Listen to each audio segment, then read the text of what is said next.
fait, c'est un petit peu notre trésor, c'est un peu notre jardin secret avec Marie. C'est une petite boîte dans laquelle on a entreposé différentes choses, des objets qui ont appartenu à Ruben, des petits doudous qu'il avait avec lui à l'hôpital, et puis d'autres choses, la petite couverture qu'il avait aussi quand il est décédé. En 2017, Ruben, le deuxième fils de Gaël, décède le 53e jour de sa vie d'une défaillance du tronc cérébral dans les bras de sa mère Marie-Carline. Comment accepter l'inacceptable? Comment faire son deuil avec des questions sans réponse? J'étais sidérée, comme on dit. Je n'ai pas forcément accepté qu'il soit mort. On vit dans un monde parallèle. J'ai vécu dans un monde parallèle. J'ai pas tout de suite compris ce qui m'arrivait. On est une maman, on a envie, on met au monde un bébé, on veut absolument qu'il soit en bonne santé. Et quand il ne l'est pas, forcément, il a vécu 9 mois dans mon ventre, donc on se dit que qu'on a fait quelque chose de mal. Et c'est très difficile au début de se dire que c'est pas de notre faute. Il y a une partie de moi qui pourra pas accepter le décès de Ruben, parce que en tant que papa, en tant que parent, on ne peut pas accepter le décès de son enfant, c'est pas possible. De temps en temps, il y a des moments effectivement où toutes ces sensations-là, toutes ces émotions-là ressortent, et c'est à ce moment-là que c'est un petit peu dur et qu'effectivement il y a des moments un petit peu durs à gérer. Ce qui a apaisé Gaël, le sentiment d'avoir vécu pleinement aux côtés de Ruben durant ses 53 jours de vie. Les moments que j'ai passés avec Ruben m'ont vraiment aidé très rapidement en fait, après son décès. Je ne suis pas passé par une phase où vraiment j'ai eu ce besoin-là fondamental de me demander pourquoi tout ça, ça nous était arrivé. J'ai pas eu ce besoin-là en fait, ce qui du coup m'a permis, je pense, d'accepter. Une des difficultés traversées par Marie-Carline, la pudeur et la réserve de ses proches face à sa souffrance. La plupart de nos proches n'ont pas connu Ruben.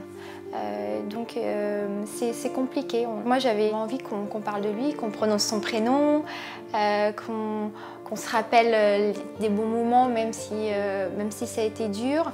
Mais j'avais besoin qu'on me dise que j'avais eu un deuxième fils qui s'appelait Ruben, qui était là, qui est certes décédé, mais il a vécu. Et pour me remettre dans la réalité de la vie. Et le fait que personne m'en parle,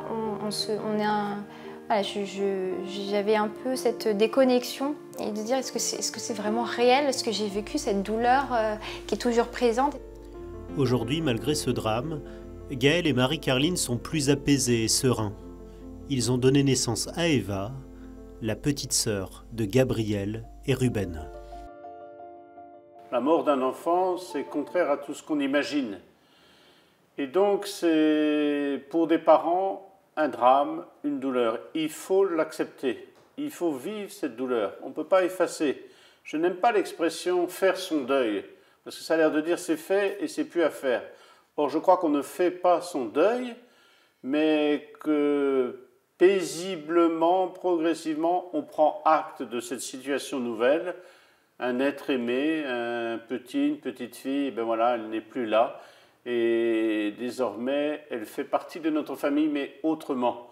Et donc, il faut accepter que pour les parents, le temps nécessaire pour avancer, mais pas pour gommer, car il y a une absence, et l'absence, elle est toujours présente. C'est inévitable qu'il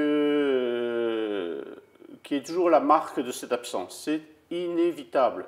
Et j'allais dire, tant mieux. Dans le livret de famille, cet enfant, il a existé comme étant né, il a existé comme faisant partie de la famille, il est désormais inscrit comme étant décédé. Ça veut bien dire qu'il existe. Il existe. Et donc, il est inscrit dans l'histoire de la famille, il est inscrit dans l'histoire du cœur des parents, et donc il est inscrit à jamais. Et ça, c'est fondamental.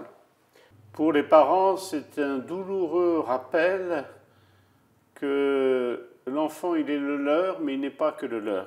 Cet enfant-là, fruit de leur amour, leur a été confié par le Seigneur.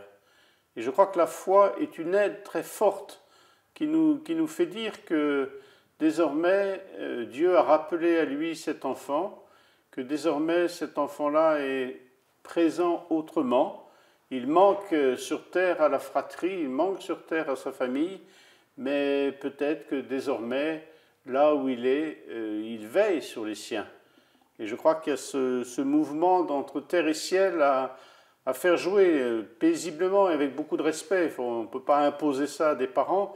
Et c'est le temps qui permettra aux parents de voir comment cette absence est une présence différente. Pour le chrétien, la mort, ce n'est pas s'écraser contre un mur. La mort, c'est le passage en Dieu, à la suite de Jésus. Et donc c'est un acte de foi plus grand encore à faire dans la vie, dans la mort, dans l'espérance, dans la résurrection.